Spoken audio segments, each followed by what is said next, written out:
Então, vamos lá. Podemos começar, Edmara? Vamos lá. Meninas podem compartilhar aí. Boa sorte para todo mundo. Tenham ótimas apresentações, que a gente tem um horário bem gostoso juntos, tá bom?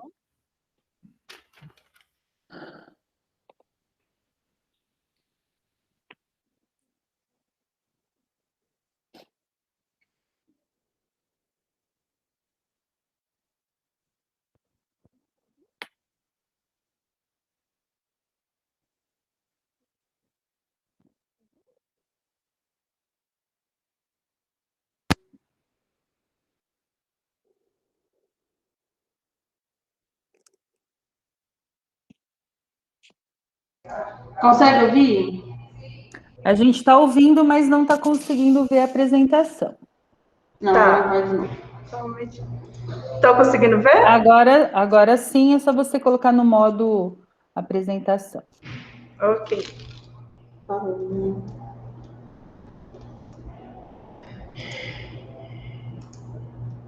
Isso. Deu certo? Ela ainda está aparecendo. Não está na. Isso, aperta aí. Pronto. Aê! Bom dia, gente. Meu nome é Viviane. Eu faço pedagogia na Universidade de Brasília e atualmente eu estou estagiando no Hospital da Criança de Brasília. O trabalho que vou apresentar é sobre a construção dos jogos para atendimento pedagógico na terapia renal substitutiva, com as autoras, com a participação das autoras Wilka e Sueli. Bom, o nosso trabalho, ele tem uma atenção aos pacientes infantis que são submetidos a sessões de hemodiálise. E esse tratamento, ele acaba ocasionando mudanças, né, no cotidiano dos pacientes, relacionados ao contexto familiar, social e até mesmo escolar. Nas sessões de hemodiálise, ela ocorre de 2 a 4 horas, né, o tratamento, e esse tempo, os pacientes, eles acabam ficando desconfortáveis, e até mesmo os pacientes, as crianças menores, eles acabam ficando inquietos.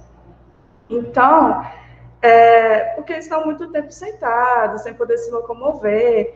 Então, para melhorar isso e ajudar no atendimento que é realizado, né, o atendimento pedagógico, dentro desse espaço, a gente teve que criar algumas estratégias para que aquele momento, para aquela criança e para aquele adolescente, fosse algo mais descontraído, mais alegre. Então, a melhor estratégia que a gente encontrou para isso foi através do lúdico. O objetivo do nosso trabalho é demonstrar a importância da construção dos jogos para atendimento pedagógico, né, na terapia renal substitutiva. O método que a gente utilizou foi uma pesquisa qualitativa de um tipo exploratório descritiva dentro do Hospital da Criança de Brasília, especificamente na unidade de terapia renal substitutiva. Foi criado 5 jogos para atendimento pedagógico e 15 pacientes participou, né, desse estudo. A coleta de dados, ela foi realizada por meio de relatórios mensais, né, que é interno do hospital, no período de 12 meses, entre o ano de 2019 a 2020. Bom, a gente observou que os pacientes, né, apresentavam algumas atividades, algumas dificuldades na atenção, na memória, na linguagem, até mesmo os conteúdos escolares. E muito desses atrasos, né, que é importante salientar, que ele vem devido à falta de estimulação em casa, desinteresse na escola, né, problemas familiares e também relacionados à patologia. Sabemos também que cada paciente e cada criança, né, cada adolescente, ele tem a sua dificuldade, né, tem o seu tempo, tem o seu jeito de aprender. Então, o lúdico, ele foi fundamental, né, a peça-chave para fazer com que essa criança e esse adolescente tivesse um encantamento em prazer em aprender. e até mesmo eles podem levar essa experiência para fora do hospital, né, para a vida deles. Então, pensando nisso, a gente criou os jogos, né, para ajudar no atendimento pedagógico, também colocando nessa construção dos jogos 3 critérios, que seria a idade deles, a dificuldade cognitiva e a aprendizagem escolar de cada um. E esses jogos, cada um tem o seu objetivo e também um resultado a ser alcançado. Bom, os jogos, ele não somente possibilita a aprendizagem, né, mas ele também estimula a criatividade, a atenção, a percepção, né, e também a sociabilidade, a interação com os outros. E a gente percebeu também que a construção e a aplicação desses jogos ajudou diretamente na construção do conhecimento dos pacientes. E também não só nessa construção de conhecimentos, mas também no ambiente que eles estão, deixou um ambiente mais alegre, um ambiente mais divertido, né? E eu concluo que o profissional de educação que atua, né, na hemodiálise, ele deve utilizar os jogos como recursos para atendimento pedagógico para que o paciente, para que possa promover ao paciente uma construção de conhecimentos, né, brincando. E é isso, obrigada. Aqui a referência. E os meus contatos. Perfeito, Viviane. Olha, ela foi perfeita, viu, Rogério? 5 minutos. Que bom, dá tempo da gente fazer um monte de pergunta, então, né? É isso aí, Viviane. Alguém tem alguma pergunta para fazer para a Viviane? Eu. Então, por favor, Maria Vitória. Primeiro, parabéns pelo seu trabalho. Morei em Brasília há muitos anos. Eu conheço o trabalho de excelência que é feito nesse hospital. Eu gostaria de ouvir maiores, já que só temos 5 minutos, explicações no sentido de reflexões. Como o lúdico e como o jogo que vocês criam e propiciam a essas crianças é entendido por elas a partir do momento que elas se sentem desamparadas. Como é que esse jogo entra no contato, no vínculo entre o que eles passam e vocês e o hospital? Eu fiquei muito curiosa de saber. Bom, a gente, primeiramente, a gente faz meio que uma questão de observação, né? Porque quando a gente entra lá na hemodiálise, a gente primeiro fizemos, né, pelo menos uns 2 meses de observação para ver como é que é a criança, como é que é o estado dela, assim, em questão da relação cognitiva, da relação do aprendizado dela, né, se ela está, como é o conforto dela em questão do próprio tratamento, né. Então, depois disso, a gente vai aos pouquinhos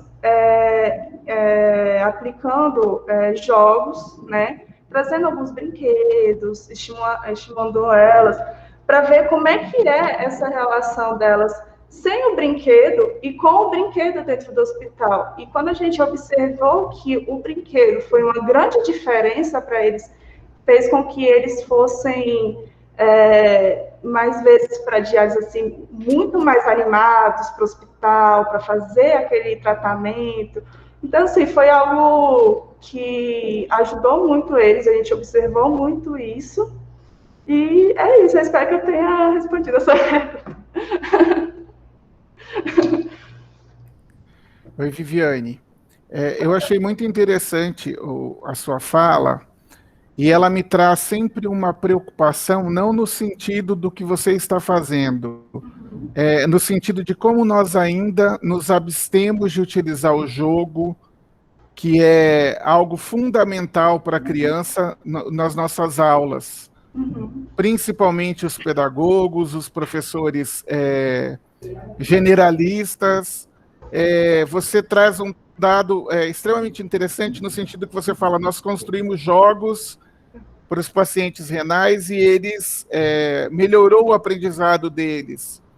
Mas isso não menosprezando o seu trabalho, que foi fantástico, mas isso não devia ser nós construímos, isso devia ser uma prática constante na escola, fora dela, para que a criança tivesse cada vez mais interesse nesse processo de aprender, né? Sim. E a minha questão para você é uma questão bem simples.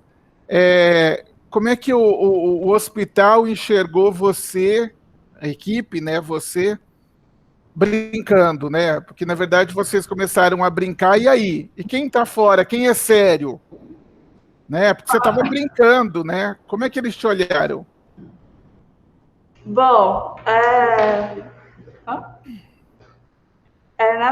na verdade, eu fazia um acompanhamento aqui, um estágio, né, da UNB, aqui no hospital, e a partir desse estágio, eu fui criando alguns jogos, eu mesmo fui criando uns jogos a partir do momento que eu vejo os critérios, né, que eu apresentei para vocês.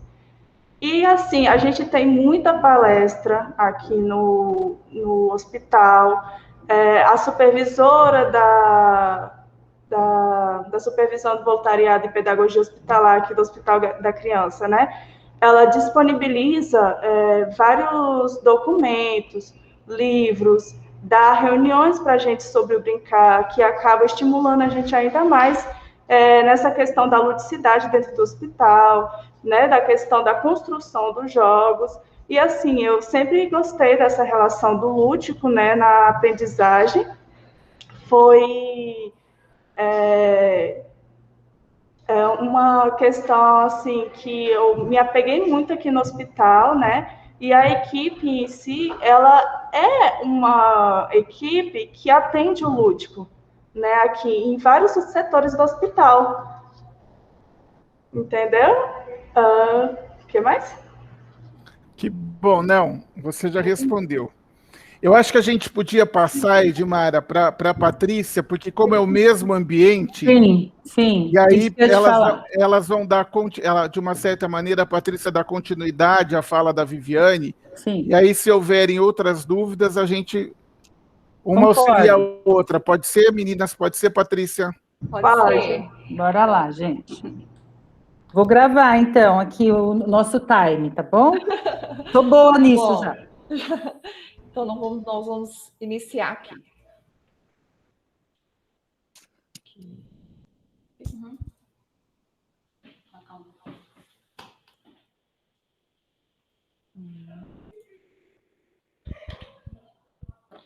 Ok?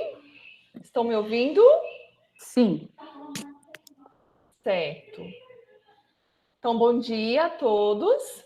Meu nome é Patrícia, eu sou pedagoga aqui no Hospital da Criança de Brasília, junto com as minhas colegas de trabalho, né, a Wilka, a Sueli. Nós vimos agora a apresentação da Viviane, trabalha aqui conosco também.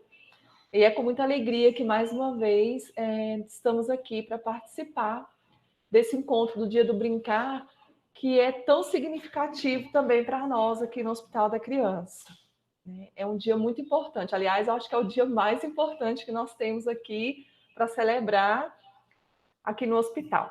E hoje a gente, além desse trabalho que foi apresentado agora da Viviane, a gente também vai apresentar, né, partilhar com vocês esse trabalho, né, esse relato que nós tivemos essa experiência nesse ano. Né? O Brincar no Ambiente Hospitalar, relato de experiência dos benefícios da ludicidade para a criança com longo período de hospitalização. Então, nós percebemos que quando a criança ela fica doente, né, e ela precisa de um tratamento a longo prazo e ainda permanecer nesse ambiente hospitalar, a gente percebeu que é um fato que ele muda toda a rotina da criança. Não só da vida dela, mas de tudo que cerca a vida da criança. A família dela, os amigos, a escola, tudo que envolve, tudo que está ao redor da criança é atingido por esse adoecimento, por esse tratamento, né, por tudo aquilo que ela vai vivenciando a partir do momento em que ela inicia um tratamento. Principalmente quando é um tratamento que ela precisa permanecer hospitalizada.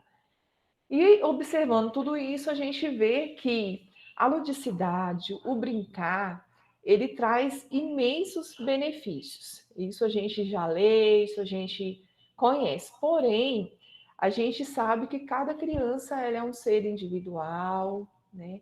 Cada pessoa tem um jeito de responder diferentemente a esse processo, né? E a ludicidade ela vem como esse auxílio para facilitar a adaptação da criança nesse ambiente, nesse processo. E claro que vem trazer aquilo que é o principal para a criança, que é a garantia do brincar. Então, temos como objetivo do trabalho, né, relatar os benefícios da ludicidade para a criança com longo período de hospitalização, né?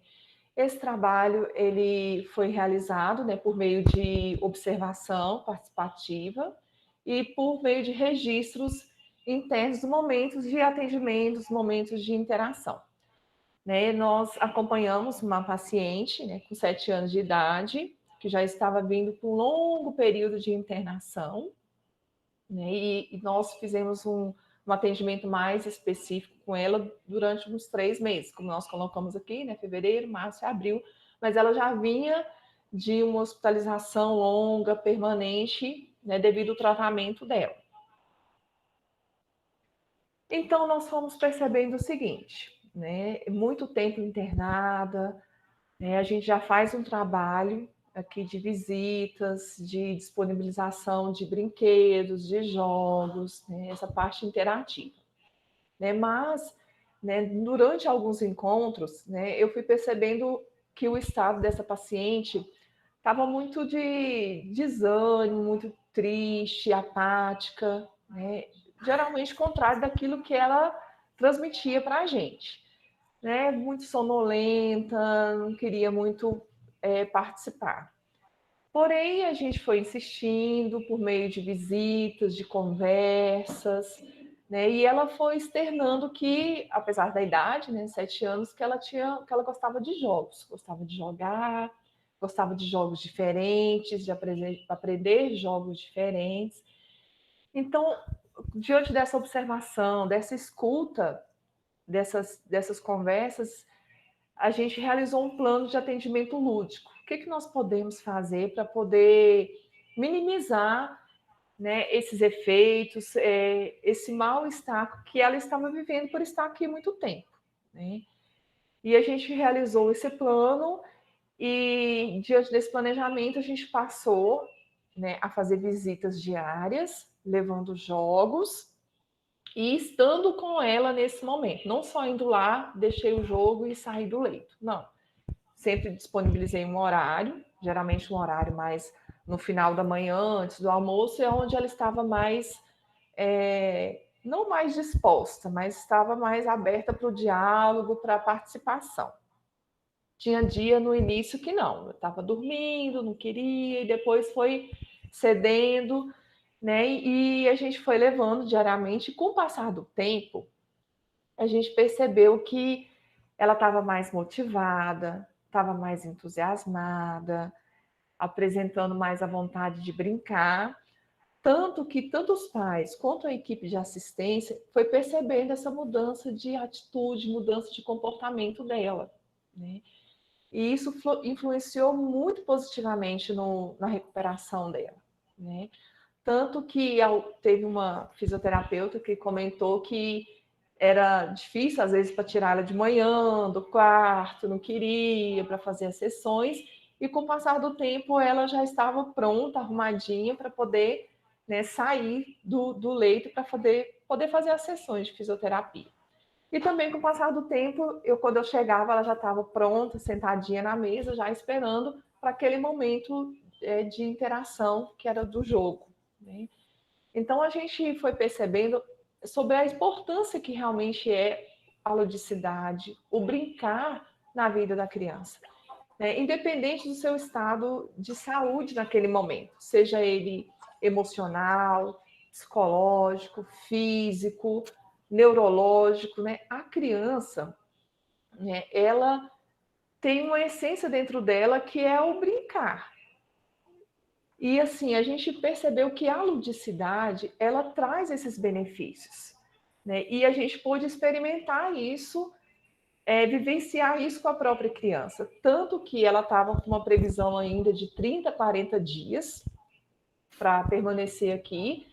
E depois dos atendimentos, a frequência, né, dos jogos, da participação, ela recebeu alta para continuar o tratamento em casa, né? Tamanho foi esse processo de recuperação. Então, a gente vê que realmente a ludicidade, ela traz para a criança, não só facilitando a adaptação dela no ambiente hospitalar, mas ela realmente é eficaz para o processo de tratamento da criança, né? Criança, um adolescente, né? Da pessoa, né? Que é a experiência que nós tivemos, mas nós sabemos que é muito eficaz a presença da ludicidade no ambiente hospitalar. Então, dessa forma, né, a gente afirma que realmente é fundamental o brincar, né, não somente para o bem-estar da criança, mas para todo o ser da criança, até mesmo para o seu aprendizado, né, escolar, porque eles trazem também as suas dificuldades, as suas dúvidas, elas gostam também de estudar, né, e como a Viviane já havia colocado no trabalho anterior, né, o brincar, ele favorece esse aprendizado, o brincar, ele favorece, né, essa interação, favorece essa participação, a condição da criança, ela melhora, né? E a gente percebeu isso e a gente tem investido muito isso aqui no nosso trabalho, né? Usando mesmo o brincar como essa ferramenta de promover a saúde da criança, o bem-estar dela, né? E trazendo benefícios bem positivos durante a permanência da criança aqui no hospital, principalmente essa permanência longa, permanência que sem perspectiva de uma alta, né? Ou então as idas e vindas, a criança vai para casa, fica aqui 5 dias, só passa o final de semana em casa. Então, de promover isso para que a criança se sinta bem, que seja um ambiente em que ela se sinta acolhida, que ela sinta prazer, né, em estar aqui, mesmo sendo um ambiente hospitalar. E nós queremos agradecer pela participação, por esse momento de partilha, é de aprendizado para nós também, né, que estamos aqui, que vocês também têm essa participação no trabalho, na vida de vocês, né, o tanto que é importante para nós participar desse momento, né?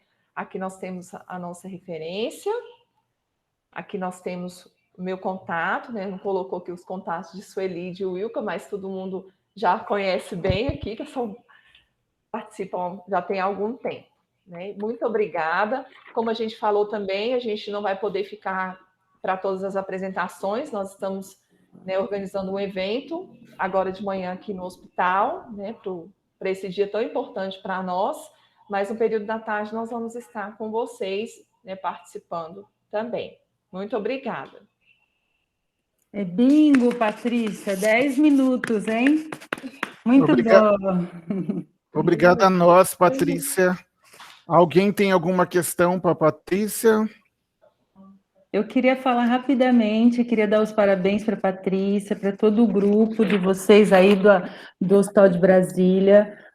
Nós sabemos o quanto vocês são lúdicos e valorizam a ludicidade no hospital, então, assim, é sempre um grande prazer ouvi-los, né, e dizer para vocês que dentro desse relato só marca para a gente que brincar cura mesmo de dentro para fora, e que em muitos momentos o brincar, ele é coadjuvante no tratamento, junto com o remedinho, em alguns momentos ele é protagonista, né, como foi no caso desse que vocês relataram. Então, acho que o brincar realmente iluminou a vida dessa criança. Parabéns pelo trabalho, que vocês continuem fazendo aí muitos outros pela frente, tá bom? Acho que é só um comentário para falar dessa riqueza, né? E que eu gostaria até de ouvir se esse plano de atividades que vocês elaboraram, lúdica, que eu achei o máximo, ou seja, você sistematiza aí um atendimento, se Sim. tem integração com a equipe, né? Como que essa equipe multiprofissional, interdisciplinar, atua também nesse plano lúdico, né, que vocês elaboram, né? Porque eu acho que a linguagem, ela tem que ser plural, né? O lúdico precisa ser plural na equipe. Então, eu acho que um minutinho só para você me dizer da equipe, e aí a gente... Então, assim, como essa paciente é uma paciente de cuidados paliativos, a gente sempre, por meio de conversas mesmo, eles trazem para nós as necessidades daquela criança. Olha, aquela criança hoje está mais desanimada, né? A condição física dela, ou então aquela criança ali não tem condições de sair do leito. Será que tem como providenciar alguma coisa em que no próprio leito ela possa brincar, que ela possa jogar, né? E por meio dessas conversas a gente vai, né, elaborando esse plano, né, esse planejamento mesmo para poder atender a necessidade daquela criança ou daquele momento, porque às vezes ela passou por um centro cirúrgico, alguma coisa assim, então durante um período ela não vai ter aquela condição de mobilidade, então a gente vai vendo conforme a necessidade daquele momento, né, daquela realidade, daquele instante. E aí algum enfermeiro também fala, hoje está difícil, traz alguma coisa aí para poder acalmar. E a gente vai, na medida do possível, que a gente também não consegue atender toda a demanda, toda a realidade, mas na medida do possível a gente vai traçando metas junto com eles para poder fazer com que a criança ela se sinta bem e ela possa ir também acolhendo aquela demanda daquele dia. Tem dia que ela está ali tranquila o dia todo, mas tem dia que ela tem várias coisas que ela precisam ser feitas, além da medicação, né, que possa facilitar nesse processo de recuperação dela. Obrigada. Muito bem. Então tá, muito obrigada. Não sei se mais alguém tem mais alguma pergunta, né? E a gente vai precisar realmente se ausentar. Obrigado nós, Patrícia. De novo, faço minhas as palavras de Edmara. Parabéns. Todo e qualquer investimento para a melhora dessas crianças nessa relação de vulnerabilidade que o hospital propicia é sempre bem-vindo, tá? A gente entende suas ausências. Que tudo dê certo hoje e a gente continua por aqui. Tá certo, obrigada. Boa apresentação para todos. Edmara, quem vem agora mesmo? Maísa. Então, Maísa, vamos lá. Você tem 10 minutos. Tá. Ai, meu Deus, eu falo bastante, vou tentar ser breve. Primeiro eu quero agradecer, estar participando aqui com vocês. O brincar é um tema que me emociona demais, então só de ter ouvido as colegas falando, eu já fiquei assim bastante tocada e emocionada, é algo que eu gosto de falar. E deixa eu apresentar aqui o meu slide. Espera aí. Vou compartilhar minha tela. Tá aqui.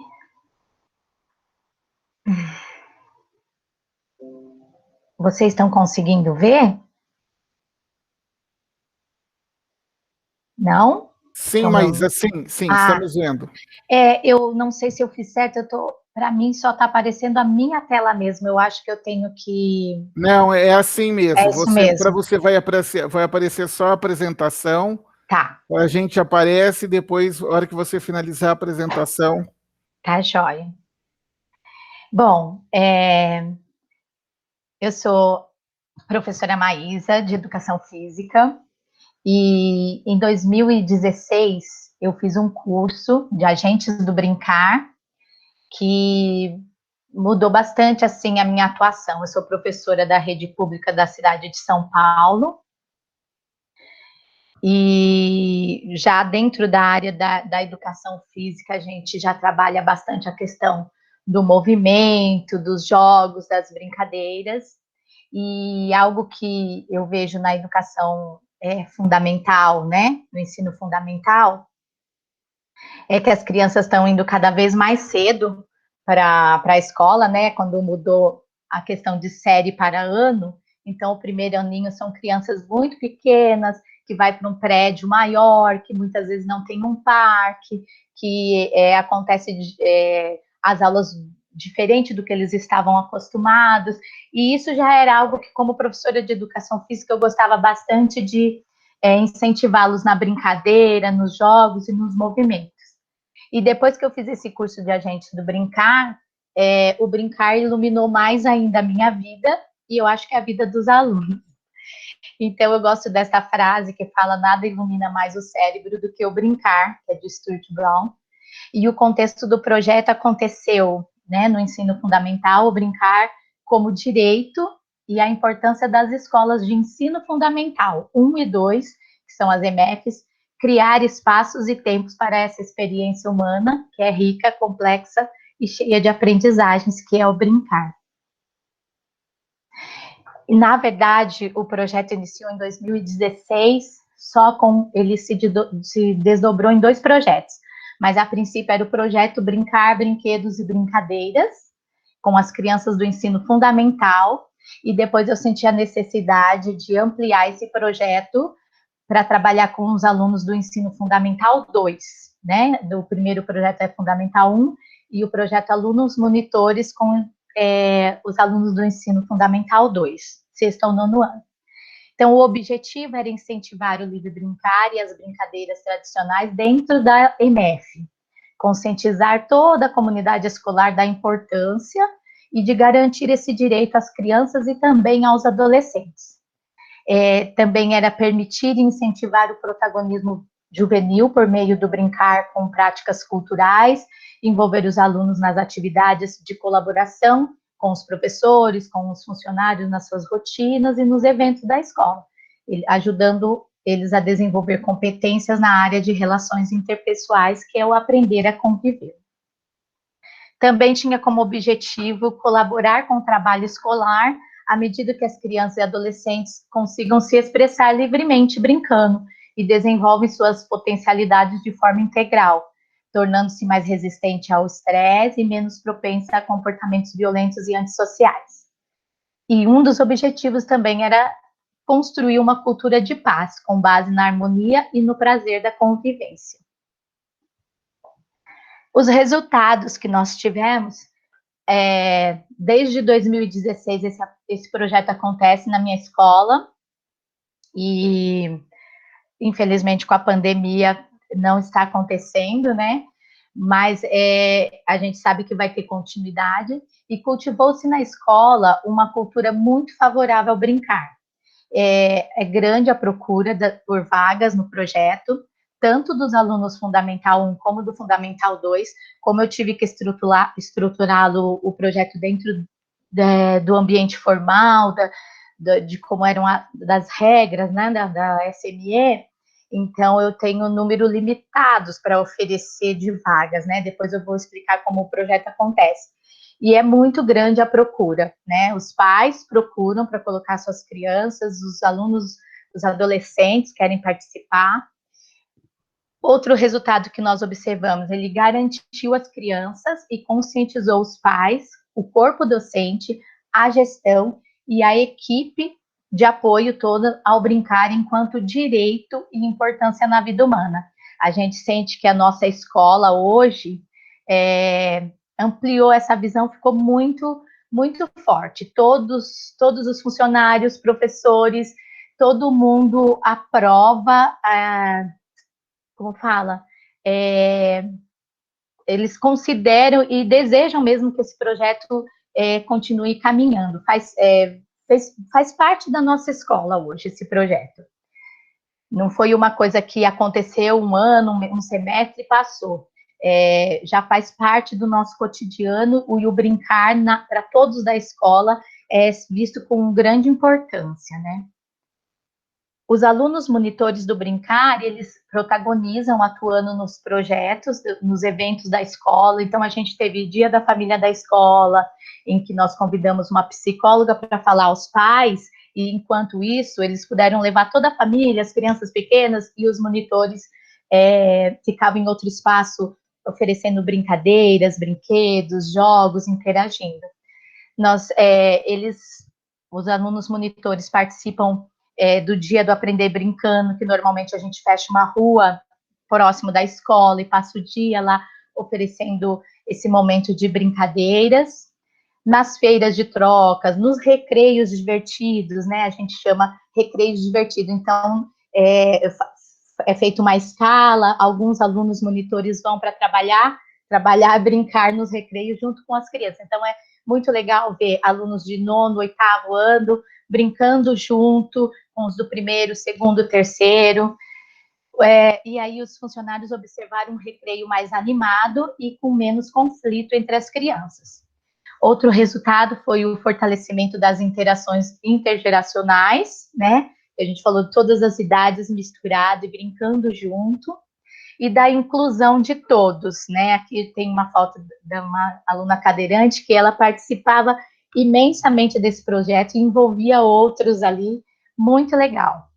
As crianças estão se beneficiando desse tempo muito rico, onde elas exploram os diversos espaços da escola e brincam livremente.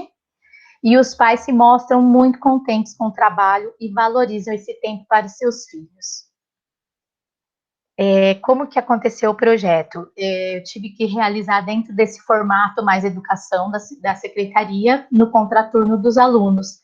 Então, os alunos do ensino fundamental 1, eles são encontros semanais de 1h30, em que as crianças são estimuladas ao livre brincar, em tempos e espaços previamente preparados. A gente leva os brinquedos, os materiais e deixa o espaço da escola, eles podem brincar livremente do que querem. Num primeiro momento a gente se encontra, são propostas algumas brincadeiras, rodas cantadas, para estimular essa interação social, a empatia, e às vezes fazemos resgate de algumas brincadeiras tradicionais. E depois desse tempo inicial, eles brincam livremente do que querem, com quem quer, se vai no balanço, se vai na corda, e nesse momento eu tenho a ajuda dos meus alunos monitores, que são os alunos do Fundamental 2, que me ajudam a mediar essa brincadeira, né? E com os alunos monitores também são encontros semanais que acontecem, eles recebem uma formação, eu chamo assim, né, sobre o direito, eu tento conscientizá-los sobre o direito do brincar, sobre a importância na vida do ser humano, não só da criança, né? O brincar, o lúdico é importante desde criança até a vida adulta, idosos, né? E eu trabalho esses conceitos com eles, aí ensino brincadeiras, eles vivenciam brincadeiras diversas, rodas cantadas, jogos cooperativos, brincadeiras tradicionais.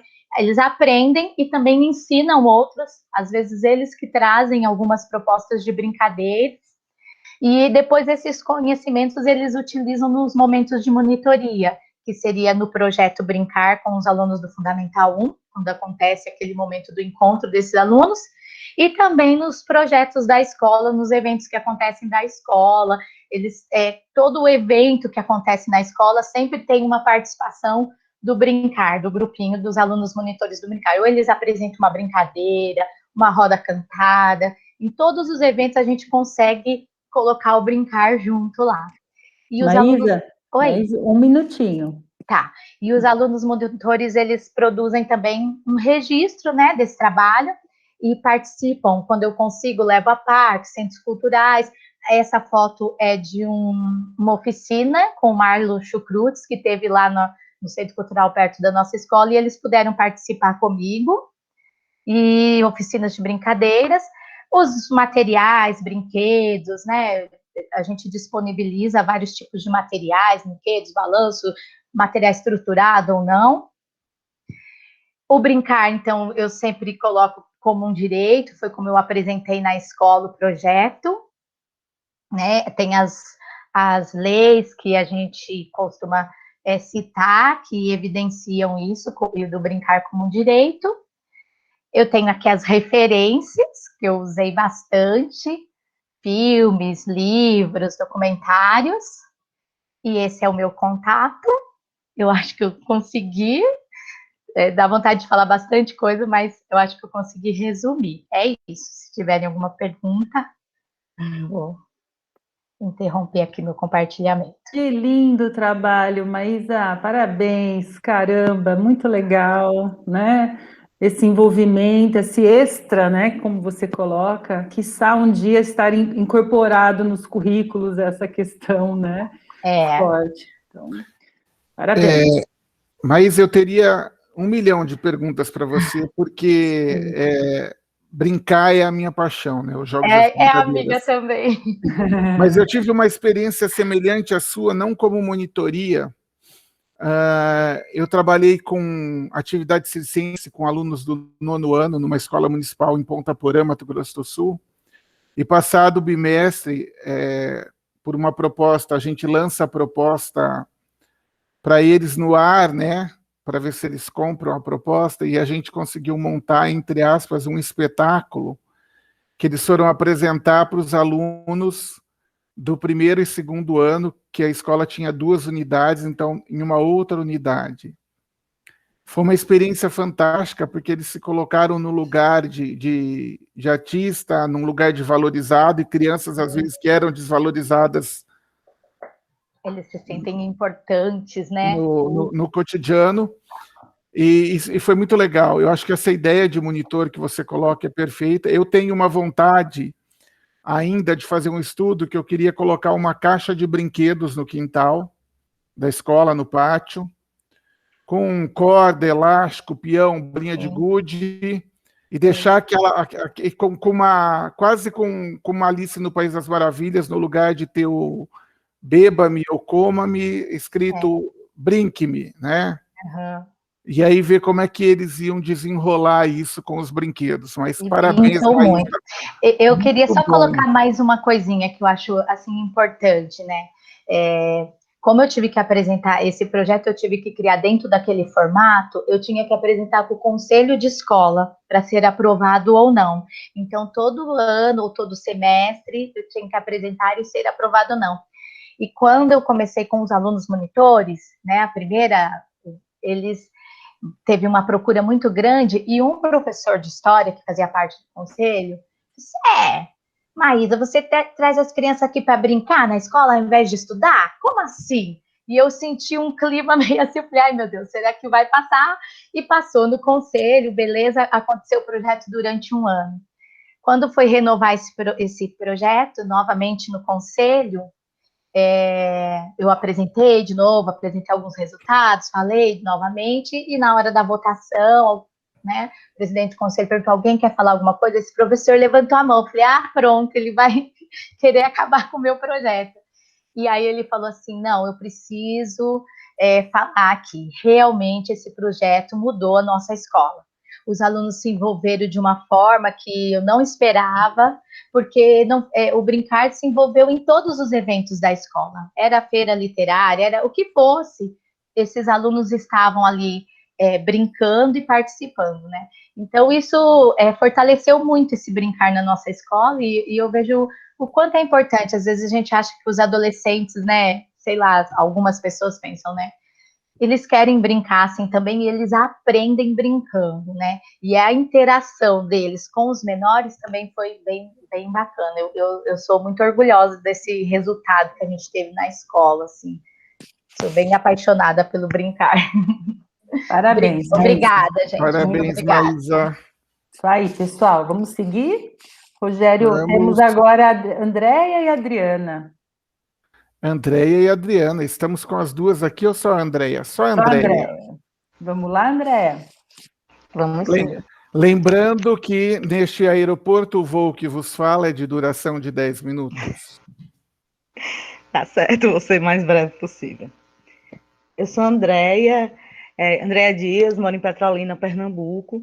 Sou professora de língua portuguesa e sou pedagoga. O trabalho que eu vou apresentar agora é um relato de experiência de um trabalho desenvolvido numa escola aqui da zona, vamos dizer assim, mais periférica, onde nós temos como base, em sua maioria, a comunidade escolar vive em situação de vulnerabilidade.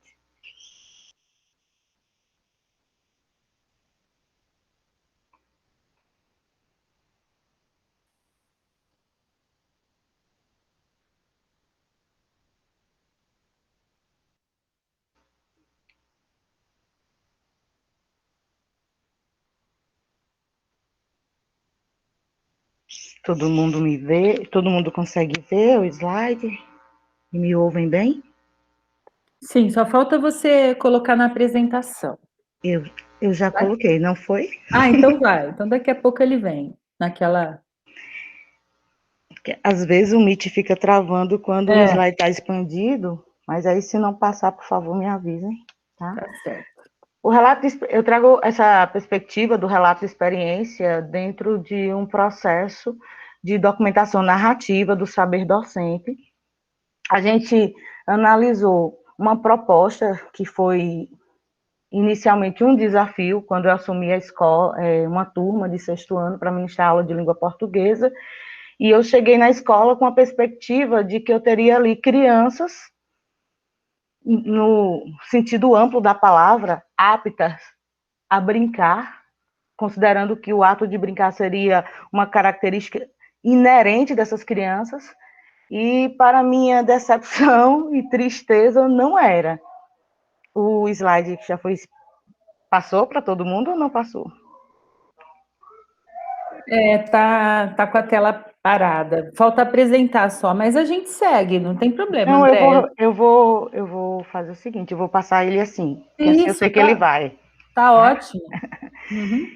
E quando a gente iniciou a atividade, ao assumir, inicialmente cheio de propostas, pensando nas crianças, como é que a gente traz o brincar para que eles se divirtam no processo de ensino-aprendizagem, já que a construção linguística é um desafio, o ato de ler é um desafio, o ato de escrever é um grande desafio, mesmo falando de ensino fundamental, séries finais, mas o que eu encontrei, na verdade, foram crianças adultificadas, que tinham características de adulto, porque não aprenderam a brincar, por isso que ele traz aí como título, né? Brincar como, se ainda não aprendi. Porque eram crianças que não tiveram a oportunidade de serem crianças. Eram crianças que não aprenderam a brincar, porque não havia espaço nas relações sociais nas quais elas estavam incluídas. Elas assumiram muito cedo em suas famílias responsabilidade de, com 5 anos, cuidar do irmão de 2, cuidar do irmão de 3.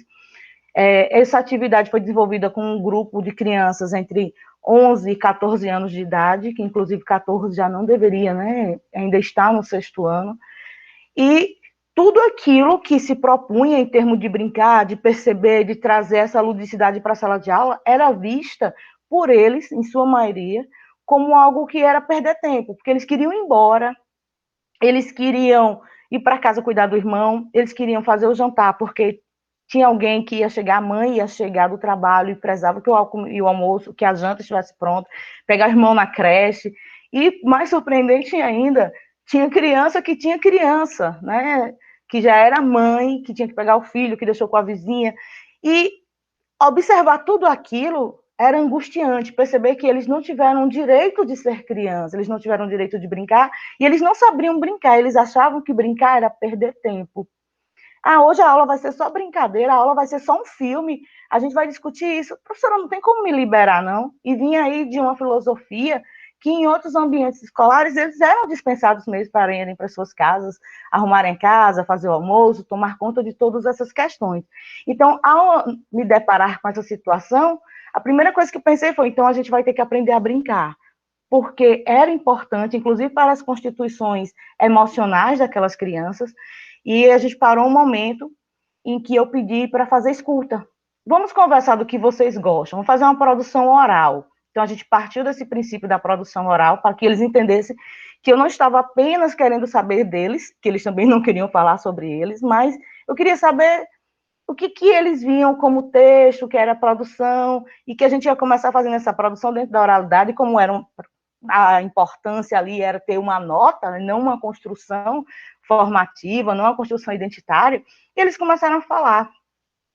sobre o texto, o que é que eles gostavam, o que é que eles liam, o que é que eles viam, e eu percebi que todas aquelas conjecturas que estavam arraigadas para trazer para a sala de aula como uma proposta de ludicidade dentro da produção textual, dentro da própria interpretação textual, não era agradável para eles, porque não tiveram acesso a contos infantis, não tiveram o tempo de brincar, não tiveram pessoas das suas famílias que trouxessem a importância. Inclusive, os relatos eram chocantes, que diziam o seguinte: minha mãe disse que brincar é perder tempo.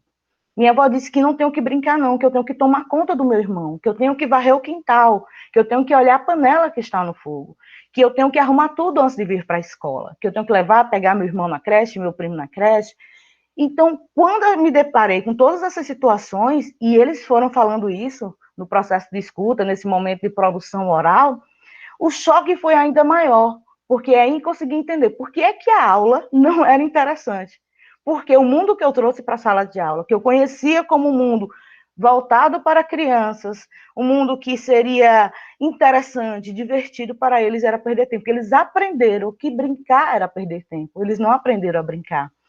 E o grande desafio ali era pensar como trazer isso, inclusive provocando as famílias para que elas entendam que brincar é importante, que brincar vai contribuir para o processo emocional, que brincar vai contribuir para o processo de construção desse indivíduo enquanto ser social, que é na brincadeira o primeiro momento em que ele se relaciona não só com outros indivíduos, mas consigo mesmo, porque ele cria personagens, ele se recria na própria brincadeira, inclusive, de que é na brincadeira que a gente termina pensando: eu vou ser o quê? Vou ser professor, vou ser médico, vou ser engenheiro, eu vou ser pedreiro. Então, é nesse momento da brincadeira que a criança ela vai construindo essa identidade, ela vai se relacionando consigo mesmo para depois se relacionar com o outro.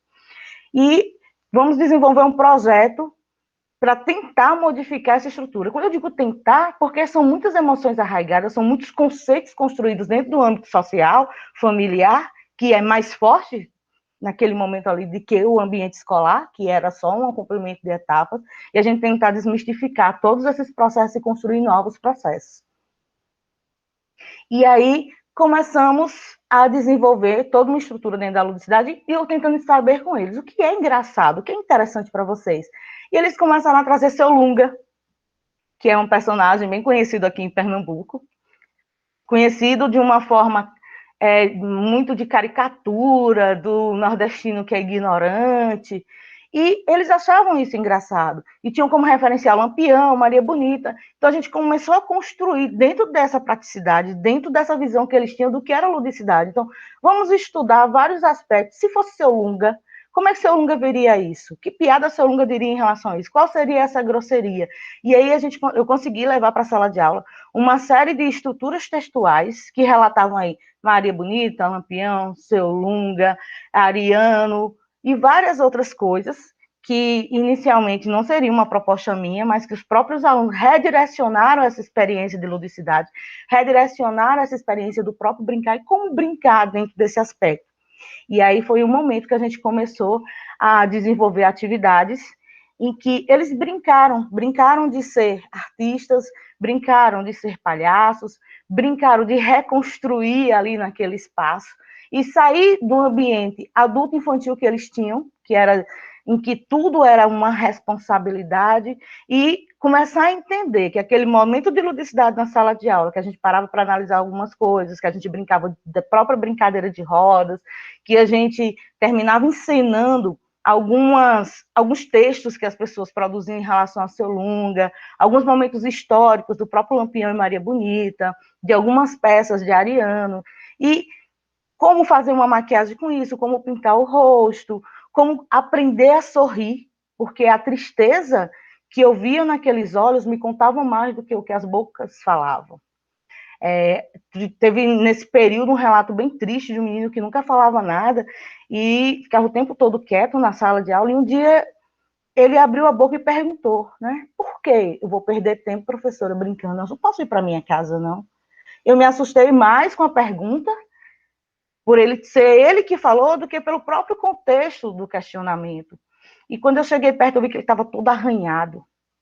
E quando eu questionei se ele tinha se machucado, o que é que tinha acontecido, e aí ele me disse que estava segurando o armário da casa, o armário desabou em cima dele, e ele fez de tudo para segurar, porque tinha medo que quebrassem as coisas, e a mãe iria ficar muito chateada. Então, a preocupação dele não era com as marcas que tinham no corpo, não eram com as dores produzidas do ferimento da carne, mas era uma dor muito mais profunda, era a tristeza da toda aquela responsabilidade que não tinha o direito de errar, que não tinha o direito de quebrar nada.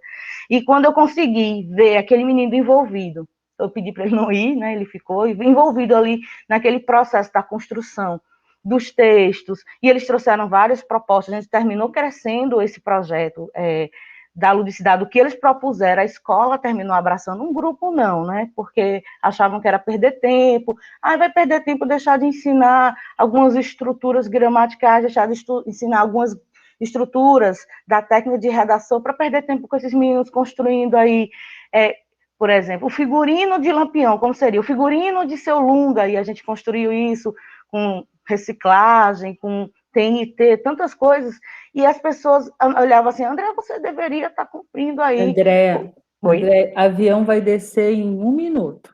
Ai, ótimo. Então, a gente terminou desenvolvendo todo esse processo, se transformou em gincana para a escola toda, se competiram em todas essas modalidades que eu citei rapidamente, porque o projeto terminou sendo bem grande. Houve uma aceitação de 70% a 80% dos membros da escola. Tá? E, como resultado, a gente teve uma grande mostra aberta à comunidade e que traz como uma finalização de tudo isso, que existe sim o lugar de brincar, mesmo aqueles que ainda não aprenderam. É preciso encontrar caminhos, porque esses caminhos são importantes para que eles se constituam enquanto indivíduos aprendentes na escola e que eles aprendam a sorrir e a ver a vida de uma forma diferente, tá? Então, o brincar é sim papel preponderante para as construções identitárias. Aí, traz aqui algumas referências, que a gente tem as leis que estabelecem, que garantem tudo isso, e mesmo assim, elas são burladas pelas próprias constituições sociais, principalmente de crianças em condição de vulnerabilidade. E esses são os nossos contatos. Eu e a professora Adriana Soeli. Que lindeza! Nossa, gente! Que riqueza, né? Esse trabalho seu, maravilhoso. E quanto que essas crianças precisam, né? De professores sensíveis, professores competentes, assim, não é? Parabéns, André, pelo seu trabalho brilhante. Alguém tem alguma pergunta para a Andréia?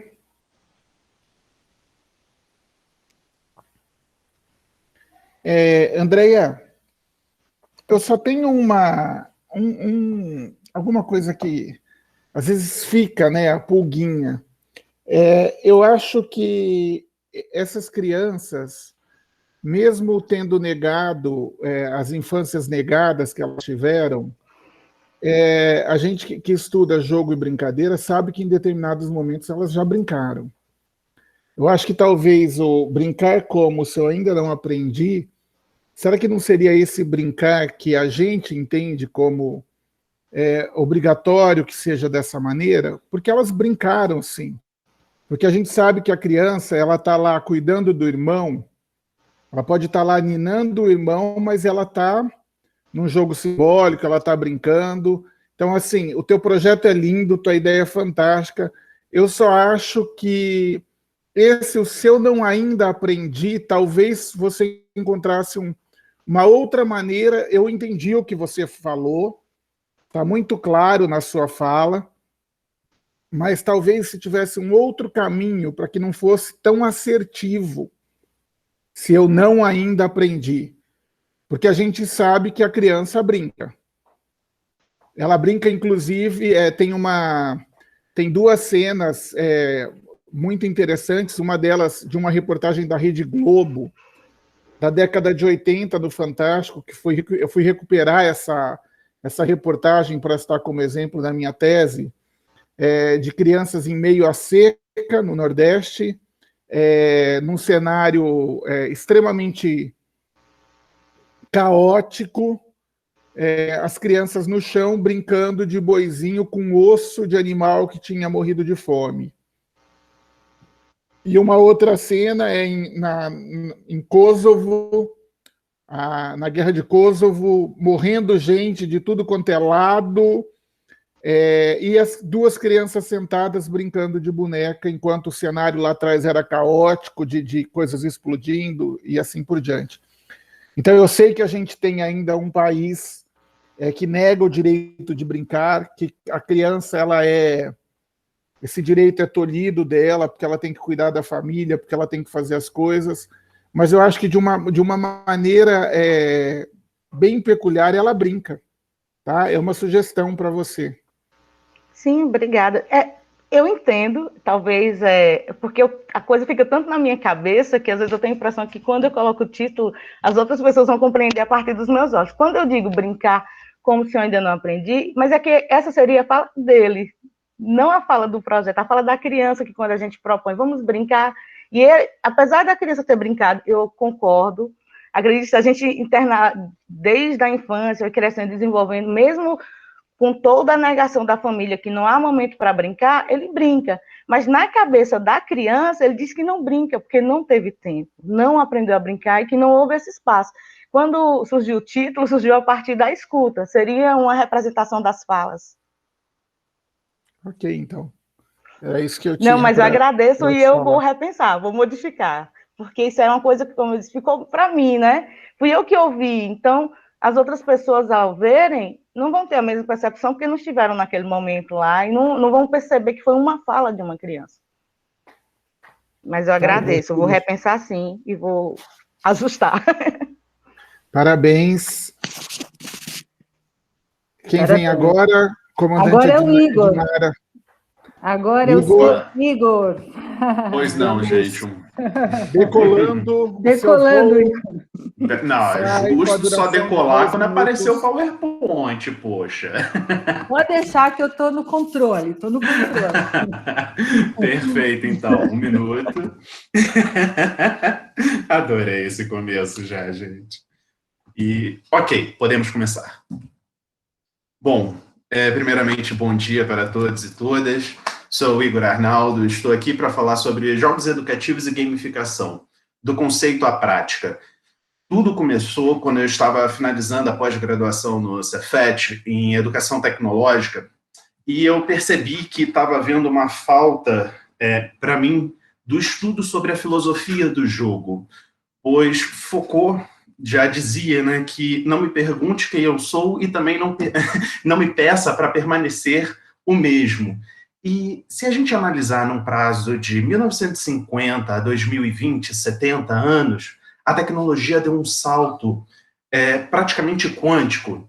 E se vocês pegarem exatamente de 1950 a 2020, a visão que toda a sala de aula é composta, só jogar no Google agora, tudo bem, pode tirar a minha tela e ir lá, sala de aula. Vocês vão perceber que desde a foto branca, né, preta e branca, até a foto colorida, é aquela mesma coisa. Fileiras, professor na frente, ressalvem algumas fotos onde o professor sobe num patamar, fica num andar acima dos alunos, e aquilo começou a me incomodar um pouco. Desculpem minha visão, eu sei que alguns podem achar isso super normal. Eu falei assim, não, tem alguma coisa aí que... Será que ninguém pensou nessa filosofia sobre o jogar, que nós, quando bebês, a gente começa a ver tudo como algo 100% lúdico, animaizinhos girando no teto e você pintando na parede. Se a gente voltar um pouquinho mais atrás e lembrar, a nossa forma lúdica talvez fosse quebrar um osso com o outro, pintar na parede alguns animais, alguma forma de comunicação. Depois, talvez, se você conseguir sair dessa leoa que está te caçando, você ganha alguma coisa. Ou seja, conforme as gerações foram passando, o lúdico sempre esteve presente. E não é porque hoje eu, Igor Arnaldo, professor com 30 anos, não possa voltar a aprender de uma forma lúdica também. E isso tudo foi o que cheguei aqui para apresentar esse processo para vocês. Pô, uma introdução bacana, né? Eu acho que falei tudo de uma forma bem tranquila. Chegamos nesse conceito lúdico com, né, Foucault e o principal, que seria Johann Huizinga, esse rapaz super simpático que está segurando o bebê, e não o bebê. Autor do Homo Ludens, e ele escreveu dentro de seu livro exatamente de uma forma mais robusta todo esse conceito que eu acabei de apresentar para vocês, mas eu deixo um argumento em destaque, que é o círculo mágico. O círculo mágico é exatamente isso que nos prende na área lúdica, não só na área lúdica, como até no namoro. Percebam o seguinte, vocês estão numa aula chata, 1 minuto daquela aula para você demorou 6 horas para passar. Agora, quando você está namorando, que você gosta, passam-se 6 horas e você acha que só passou. Ninguém nunca passou por isso. Pois é, apresento a vocês o círculo mágico, gente. E o que é o círculo mágico? É quando algum desafio, alguma brincadeira, alguma situação te envolve, te engloba. Ele faz você ficar, completamente imerso naquilo, independente da narração. Vejam que eu dei 3 situações diferentes. Então, isso te envolve meio que numa outra realidade, uma realidade paralela ao seu mundo real. Isso te gera uma experiência, um significado, e quando você está dentro deste círculo mágico, a forma, o aprendizado, o desenvolvimento, né, o engajamento, pronto, tá aí a palavra, rende, é maior, é melhor, porque você não está literalmente na sua realidade. Você está numa realidade paralela. Enfim, eu trouxe, né, falando só para fechar essa parte da introdução, que o jogo é uma atividade ou ocupação voluntária. Só isso que eu tenho para falar para professores, pais, mães. Se vocês forem convidar os seus filhos ou alunos e alunas para brincar, que eles aceitem como um ato voluntário e nada forçado, pois se houver algo forçado, esse clima de círculo mágico não acontece, então vocês voltem em tudo que eu falei ainda há pouco, nada disso ocorre. Enfim, já está aí os objetivos, e eu, durante o texto, já falei também, né, comprovar que o jogo e a gamificação, que é um derivado a partir dela, sempre existiu, apenas Nick Pilling, que veio a batizar gamificação como gamificação, isso sempre existiu. A mãe ali fala assim, filho, se você quiser sair com o seu pai, você tem que lavar a louça. Uma forma bem nua e crua sobre gamificação. A pessoa te passa um objetivo, um desafio, para você conseguir ter uma recompensa, aquilo que você deseja. É uma pitada muito leve sobre gamificação, mas presente desde antigamente. Utilizar os games e as técnicas de jogos, né, traduzindo, dentro de sala de aula. Em tudo isso que eu estou explicando com vocês, foi feita uma pesquisa exploratória e uma pesquisa bibliográfica, claro. Essa pesquisa exploratória teve que ser bem aberta, pois agora de Steam, Cultura Maker, elas ainda estão sendo muito exploradas, literalmente, não pela pesquisa exploratória, mas sendo abordadas, principalmente agora, em relação à pandemia. Está sendo adaptado, então temos vários aperfeiçoamentos acontecendo. Educação 4.0, como acabei de falar com vocês, que o aluno é o protagonista e o professor, ele meio que não... Vejam bem, professores, não briguem comigo, eu defendo essa ideia, porque eu acho muito bonito, por sinal. O professor, ele deixa de ser um professor, ele passa a ser um explicador, um orientador, um mediador, porque tudo, o foco fica no aluno, o aluno é o protagonista. O lance do aluno ficar ali parado na carteira, o professor lá na frente, não, faz uma mesinha, no máximo 4x4, um aluno em cada ponta, interação. Essa coisa de lance unitário, onde o aluno fica ali centrado, copiando, colando, não, envolve o desenvolvimento social desde cedo, onde ele tem a interação com os demais alunos. E com isso, os alunos e os professores acabam se conhecendo, estudando juntos. Enfim, isso resumindo tudo, eu poderia ter dito metodologia ativa, mas é sempre bom dar uma explicação. Esse bebê é a geração. Quais gerações que envolvem a educação 4.0? A educação 4.0 a gente pode dizer que é a partir da geração Z e a partir também da geração alfa, que é logo o seguinte. Gamificação e game não são a mesma coisa, por isso que a gente sempre tem que deixar isso muito claro. É sempre algum mecanismo de um jogo que você aplique em algo que não é jogo. Como, por exemplo, a sala de aula. Gerações, está aí rapidinho, estou vendo que eu só tenho 2 minutos para o avião descer, então estamos juntos, senão vai passar uma coisa violenta. A geração Z, de 1990 a 2010, a Alpha a partir de 2010. Hoje, então, eles têm 10 anos. 11, na verdade, né? Estamos em 2021. Então, qual foi o resultado final, Igor? Chegamos, então, já existe alguém trabalhando com esse novo mecanismo, nada de filas e nem coisas parecidas, mesas envolvendo, trabalhando com mecanismo de jogo e jogo. Primeiro, o Lego Education. Ele trabalha dessa forma, incentivando as habilidades de construção, interação, metacognitiva, cognitiva. Isso tudo acontece dessa forma nova de ministrar as aulas, interdisciplinar e multidisciplinar. Se você vai ensinar alguma coisa em química, não tem como aproveitar para mexer com matemática ou física? Tem. Então, peraí, muda tudo. E, por último, também, o Mind Lab, que foi pioneiro na história, e depois, logo em seguida, veio o Lego. O Mind Lab, ele tem essa jornada mais concisa, com desafios lúdicos também. Além da aula e metodologia de ensino, os desafios são dessa forma lúdica. Se vocês forem entrar no site do Mind Lab, vocês perceberão que o rendimento acadêmico dos alunos, comparado com quem não estuda lá, é completamente diferente. 30 segundos. Acredito que há necessidade de ter uma reconsideração sobre a metodologia lúdica ser utilizada no ensino aqui no Brasil.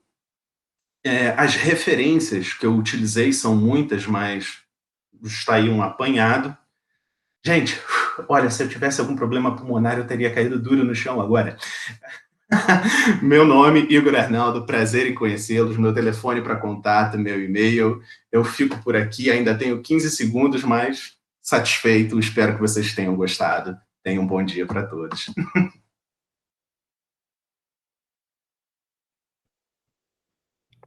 Igor, muito bom. É interessante entender e olhar essa relação, porque a gente tem escutado muito o termo gamificação, né? E você deixa claro, se eu estiver errado, você me corrija, por favor, que, na verdade, a gamificação é uma estratégia utilizando elementos de jogo ou de game, se a gente for assim dizer, que traz o gamificação por conta, principalmente hoje em dia, do acesso aos equipamentos eletrônicos, à tecnologia da informação e da comunicação. Mas você falando, me veio à mente uma atividade que foi feita numa escola que eu trabalhava, no qual as crianças estavam com dificuldade de alfabetização, e a professora organizou um boliche. Só que dentro desse boliche, cada pino tinha uma sílaba, tá? E as crianças jogavam o boliche e, ao derrubar as garrafas... Não existe... Oi? Oi? Nada não, Rogério. Segue aí. Desculpa, eu estava ouvindo uma mensagem do professor Marcos. E acho que passou aí. Então, assim, quando as crianças derrubavam as garrafas, com aquelas sílabas que elas tinham derrubado, elas tinham que formar palavras. De uma certa maneira, é um efeito semelhante a essa ideia que você traz de se apropriar de estratégias do jogo com objetivos maiores que não sejam o próprio jogo. Eu estou errado? Você também pode utilizar a gamificação não só para dentro de sala de aula, né, como uma brincadeira. Um exemplo que eu gosto muito de falar a respeito, Rogério, é quem aqui nunca foi na banca de jornal e viu o jornal naquele canto direito, tem um selo assim, recorte aqui, junte 7 selos para ganhar uma mochila. Você deixa de comprar o jornal pelo jornal, você compra pelo selo porque você quer ganhar a mochila. Olha a maldade.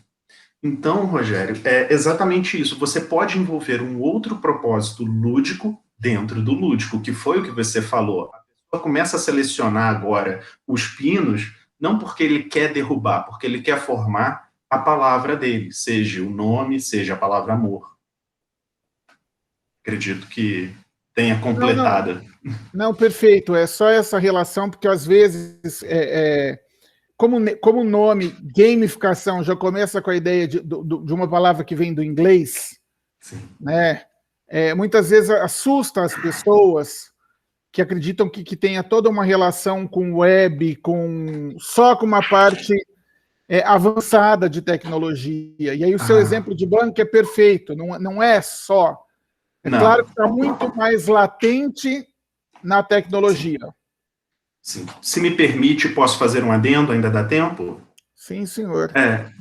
Então, professor, o que as crianças hoje em dia da geração Z e Alpha, elas têm um pequeno erro a cometer, é acreditar que sempre quando a gente cita jogo, game, elas vêm a analisar que tudo vai ser digital. Carregador. Né? Nesse conceito digital. Porém, como já foi dito aqui em vários outros trabalhos, que eu fiquei, assim, maravilhado, existe o conceito de analógico, que é o antigo, bolinha de gude, soltar pipa, correr, bater bola. Então, é diferente. Poxa, tem o stop online, mas caramba, aquele stop maravilhoso de você escrever na folha e sair rabiscando qualquer coisa. Essa euforia, algumas coisas são específicas para o tipo de jogo. O stop digital não vai ser o mesmo que o stop analógico. Então, você pode explorar, inclusive, essa diferença de experiência com os alunos. Olha que coisa interessante, professores. A gente pode fazer experiências lúdicas com os próprios alunos e ver o que eles acham. Ver se eles são mais do conceito analógico ou do conceito digital. E quando eles conhecem o analógico, desculpa, eles ficam tipo, caraca, existia isso? Gente, na minha época era assim. Poxa, professor, como? Eu falei assim, olha, gente, vamos jogar que é melhor? Enfim, era esse o adendo.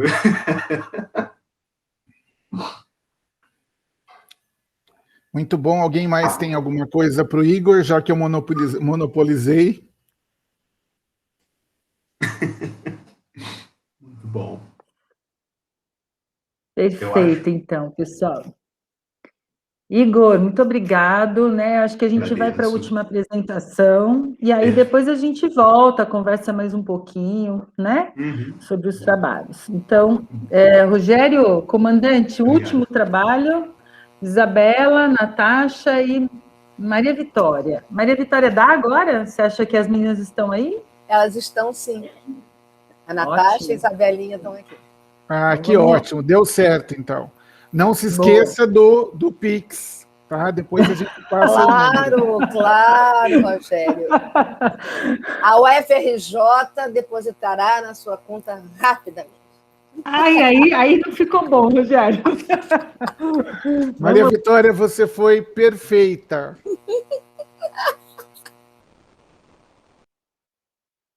Bom dia, tudo bem? Pode apresentar? Fique à vontade. Obrigada.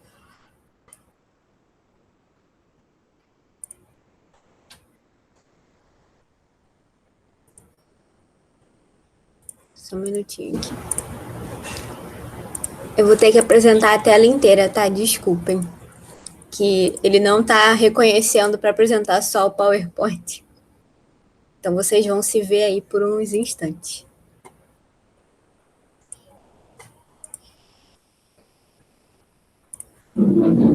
Se eu aumento, vocês conseguem ver? Ainda está meio travadinho ainda. Ela deve aparecer. Ainda está carregando. Me avisem quando tiver carregado direitinho. Não está carregando. Natasha, tenta compartilhar novamente. Tá. É melhor. Ou se vocês quiserem, manda para mim que eu compartilho aqui. Deixa eu ver, senão eu vou fazer isso, Vicky. Ok. Ah, agora ele deixou. Agora vai. Viu? Se eu abrir aqui, vocês conseguem ver? Estamos vendo, ainda não no modo apresentação, mas é possível ficar assim, tá? Eu já botei no modo apresentação aqui, então acho que não... Desculpa, gente, vai ter que ser desse modo aqui mesmo. Fique tranquila, tá tudo sob controle. Obrigada. Então, para dar início, para a gente não perder mais tempo com essas burocracias digitais, o nosso trabalho se chama Afetividade nas Relações Corporais e Brincantes. Me apresentando, eu sou a Natasha, sou aluna de Pedagogia da UFRJ, sou bolsista FAPERJ desde 2019, já estou terminando a graduação, tenho previsão de terminar em outubro desse ano, e apresento meu trabalho junto com a minha colega de pesquisa, minha amiga Isabela. Se apresenta aí, Isabela. Bom dia, meu nome é Isabela, também sou graduanda em Pedagogia, estou no 6º período. Faço parte do grupo Criar e Brincar desde 2020, que é coordenado pela Maria Vitória. E vamos dar início à nossa apresentação, explicitando algumas conclusões da nossa pesquisa. Pode passar, Natasha. Só um adendo, eu também sou do grupo, tá? Esqueci de falar.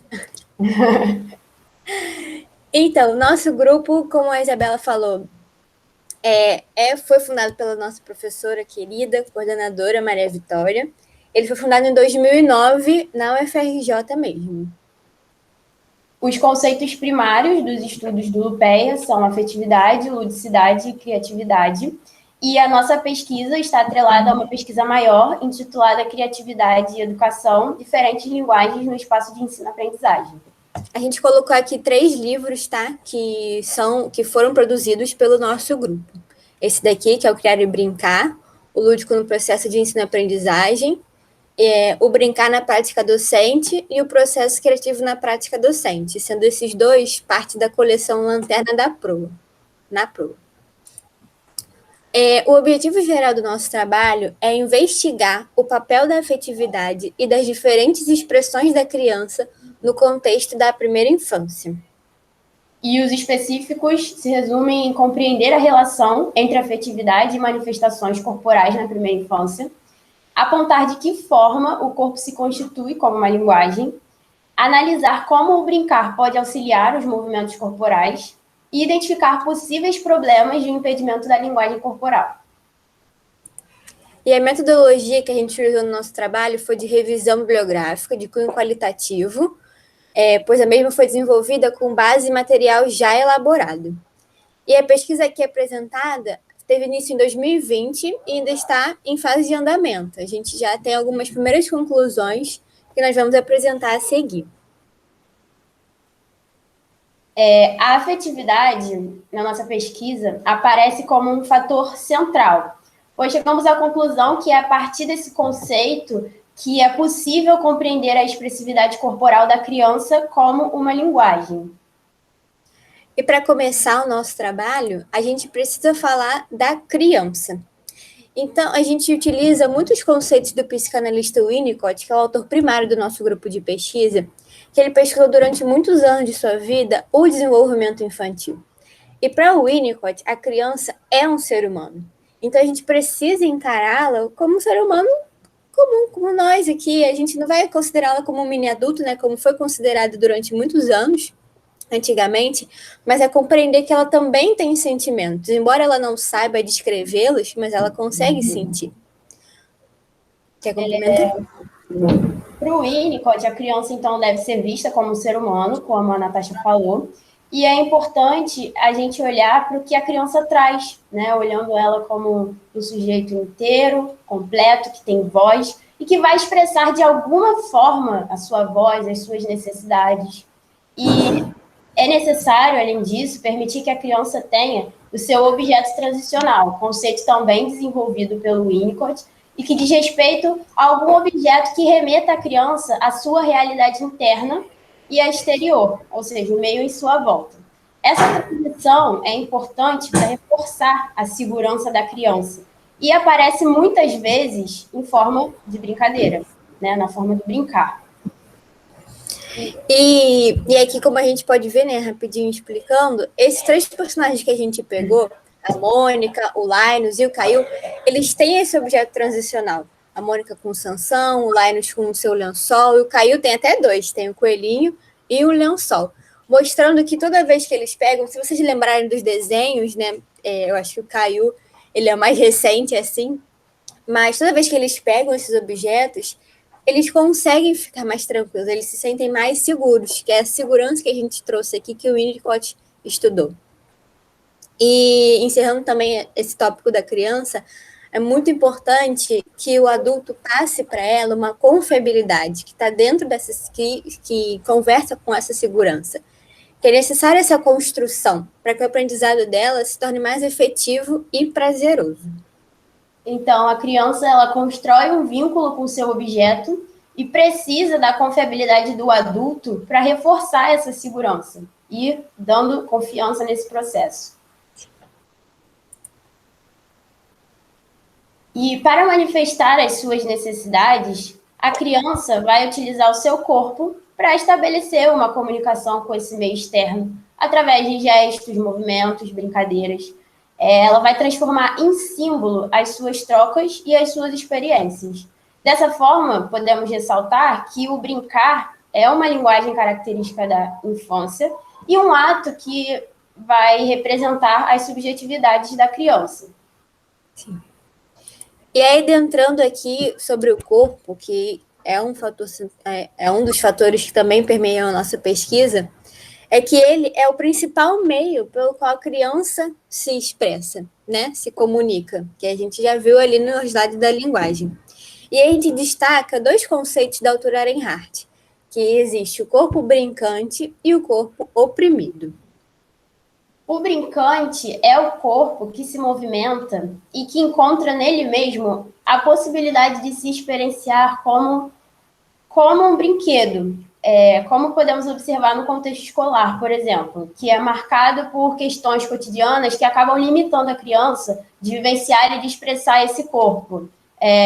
Limites de horário, observamos isso em crianças que são consideradas agitadas pela escola, que levantam constantemente da cadeira e que não vão se enquadrar naquele padrão que a escola impõe e que muitas vezes cessa esses movimentos corporais, impedindo essa expressão da criança. Sim, e aí já o corpo oprimido é a consequência desse cessar do corpo pela escola. Porque cada vez mais eles vão categorizando aqueles que se encaixam e os que não se encaixam, os agitados, os comportados, os que brincam muito, os que são mais disciplinados.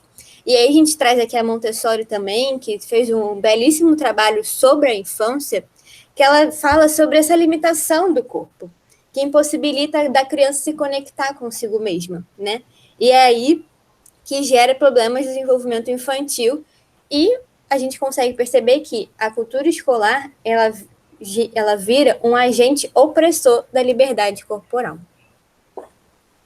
E isso traz uma reflexão para nós, professores, pedagogos, a pensar, né, que corpos podemos observar em nossas salas de aula, como temos contribuído para isso, como às vezes uma pequena palavra que a gente fala para a criança pode atrapalhar todo esse processo, atrapalhar ou auxiliar, dando essa confiabilidade. É uma reflexão que a gente precisa fazer a todo momento dentro de sala de aula. Exatamente. E aí, finalmente, chegamos no brincar, né? E a gente destacou aqui 3 pontos que são interessantes e que o Winnicott também traz, né? A nossa professora Maia e o Davis e o Albridge, que também conversam sobre o Winnicott. E a gente destacou 3 pontos que são importantes para o brincar, que é inerente a qualquer ser humano. Nós destacamos aqui o ambiente suficientemente bom, a transicionalidade e a criatividade. O ambiente suficientemente bom é um ambiente em que a criança se sinta segura e consiga brincar de maneira saudável. Desse modo, a criança constrói o espaço transicional, em que ela simboliza a sua realidade interna e externa, e é aí que emerge, né, que vai emergir a criatividade. Isso mesmo. Então, já encerrando o nosso trabalho, né, que é a afetividade, que ela tem que ser pensada como uma possibilidade do corpo brincante emergir, né? E isso marca a centralidade da afetividade na infância, e sobretudo nesse contexto escolar. Muito do que a criança traz no seu modo de brincar na escola, né, principalmente, é o que ela está passando internamente. Então, a afetividade ela precisa ser pensada como uma possibilidade desse corpo brincante surgir. E se o corpo oprimido está presente, claramente a afetividade não consegue andar junto e pode causar problemas sérios, inclusive uma depressão infantil. Por isso é importante que a afetividade esteja presente, de modo que quando aconteça algo ruim, algo inesperado com a criança, ela se sinta segura, pois alguém está sendo afetuoso com ela, está acolhendo esses processos. Sim. Aí a gente trouxe aqui uma citação do autor Cunha que consegue fechar bem o nosso trabalho. Eu vou ler aqui para vocês. É possível levar o aprendente a construir bons sentimentos.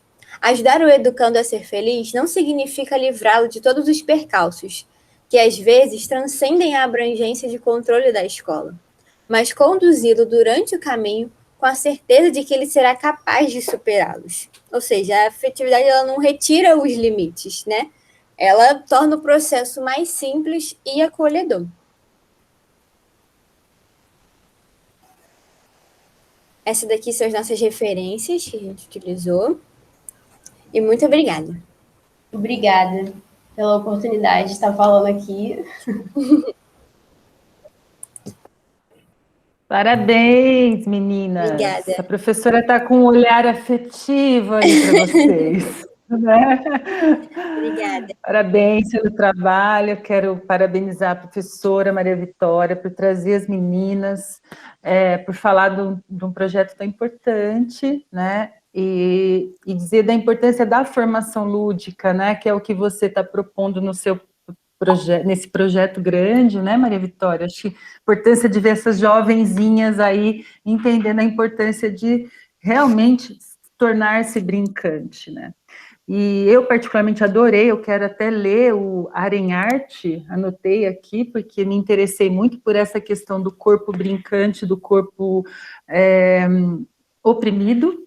É o que eu enfrento na enfermagem, então hoje na enfermagem a gente tem muitas dificuldades de ver o adulto brincando, né? O professor Rogério até já comentou no começo essa dificuldade de olhar como o brincar sério, o brincar no trabalho, né? Eu acho que tem a ver com essa questão aí que vocês falaram, então muito me interessei. Muito obrigado por isso, por compartilhar, né? E aí tem mais alguém que quer colocar alguma coisa? Perguntar para as meninas? Rogério? Eu acho que, primeiro, como um todo, né, a riqueza que nos coube esta sala, né, Edmar? Porque a gente teve diversos temas que foi um desafio, essa relação de olhar por um olhar multidisciplinar para o brincar, né? E aí a gente compreende essa relação na sala de aula, no hospital, no intervalo e assim por diante, né? Então, eu particularmente, como um aficionado pelo brincar e pelo jogo, fiquei muito feliz com todos os trabalhos apresentados. Eu acho que todos tenham certeza que estão no caminho certo, invistam mais.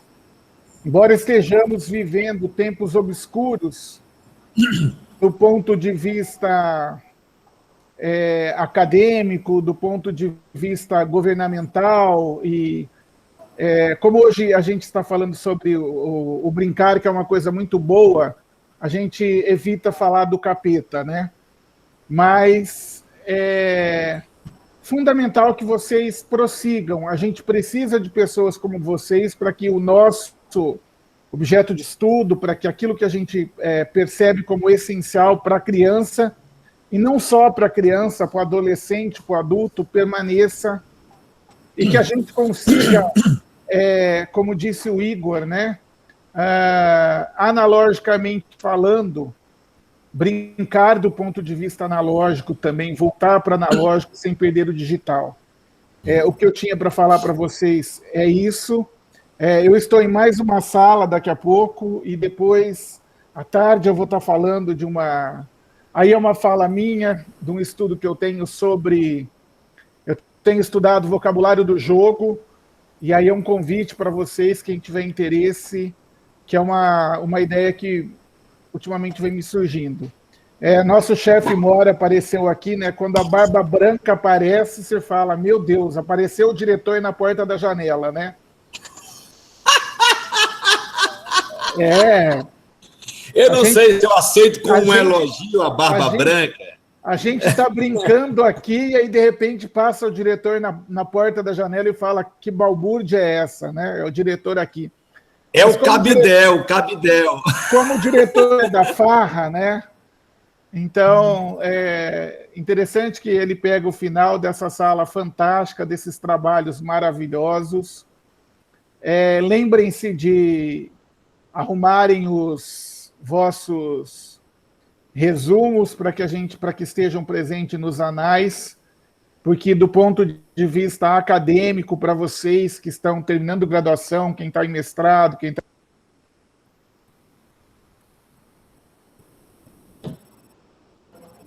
Foi sem querer, desculpa. Microfone tem vida própria. Ele olha para o Teodorico, ele some. Lembrem-se que a gente tem os anais do evento, né? Então, organize seu texto, que já deve estar organizadinho, se quiser dar uma melhorada, porque quem pretende fazer, entrar nesse universo um pouco mais sério do brincar, digamos, do ponto de vista acadêmico, porque é o caminho, né? Acho que era isso, Edmara, que eu tinha para falar. Parabéns a todos. Isso aí, professor, parabéns a todos, foi fantástica a nossa manhã aqui, né? Nossa metade da manhã, agora temos mais ainda um pouquinho. Convidamos todos vocês a participar das outras mesas, que estão maravilhosas. Professor Marcos, quer falar um oi aqui para a galerinha dessa sala? É só para dizer também, parabenizar pelos trabalhos, é muito bom, todos os trabalhos foram apresentados da sala 3, né? Deus correu tudo bem.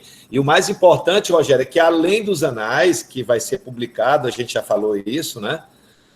Que é uma publicação de resumos, vai ter também o edital 002, que é aquele livro, Rogério, onde eles poderão submeter, todos eles, os trabalhos, a um artigo para ser publicado num livro. Então, que vai passar, obviamente, por uma avaliação do comitê do Instituto Nexo, e os aprovados, né, os aptos, né, poderão estar nessa publicação incrível que vai ser lançado em outubro de 2021, que é o resultado do produto coletivo, né, desse evento maravilhoso para ficar marcado na história com trabalhos lindos. Eu acho que todos esses trabalhos, eu queria que todos eles fossem enviados como formato de artigo para ser analisado pelo grupo do Conselho Editorial. Lógico que a gente não pode obrigá-los a mandar o artigo para ser avaliado, mas a gente ficaria muito feliz e honrados em recebê-los, avaliá-los, e espero que eles sejam aprovados para que sejam publicados nesse livro, porque, com certeza, é muito conteúdo importante que pode ser partilhado para todos os outros. Vocês escutaram o diretor da escola, né? Desculpa, eu gostaria que todos dançassem na festa junina, né? Não é obrigado, mas assim, eu queria tantos todos na festa junina para enobrecer, né? Então, diretor, né? Conselho de diretor. Maravilha, maravilha. Qual então, a data? Oi. Qual a data limite de envio do artigo? O edital, a partir do horário da tarde, vai estar na plataforma já lançado o edital, para vocês lerem o edital, tudo orientado. Vocês vão ter um prazo de 30 dias para enviar o artigo, para ser analisado. Então, assim, vocês vão ler o documento, tem um formulário, tudo organizadozinho, tudo lindo e maravilhoso. E isso vai ser dito no período da tarde. Vai estar na plataforma Even 3, mas nesse livro, só quem pode mandar para ser avaliado é o pessoal que está apresentando comunicação oral. Assim, do evento, só vocês. Lógico, são 46 trabalhos. 46 trabalhos podem ser enviados, mas eu não sei quantos trabalhos, quantos de vocês terão interesse de enviá-los. De repente pode ser só 10. Mas eu espero que todos submetam os seus artigos e que sejam aprovados e que estejam nesse livro, além de vocês, lógico que os nossos queridos palestrantes, né, e professores convidados também vão ser convidados a participar do livro. Então, com certeza será um livro muito legal, certo? Uma publicação do Instituto Nexo, Editora Nexo, um livro belíssimo, já está todo com o seu DNA, ficha catalográfica, ISBN, Câmara Brasileira do Livro, Conselho Editorial. É uma oportunidade acadêmica científica, né, Rogério? Muito importante para a carreira acadêmica de vocês, aqueles que pretendem ter carreira acadêmica, é um momento precioso estar compartilhando isso com todos. Então, muito obrigado a todos vocês, e já tem que migrar para a sala, né? Então, vamos encerrar a sala, e Sim. Tem ótimos trabalhos, a sessão 2 tem muitos trabalhos, são sala 4, 5, 6, 7, cheio de trabalho para ser apresentado. Tchau, pessoal. Aqueles que não descansaram de mim, eu estou numa nova sala, só não lembro qual é o número agora, tá? Tchau. Tchau. Tchau.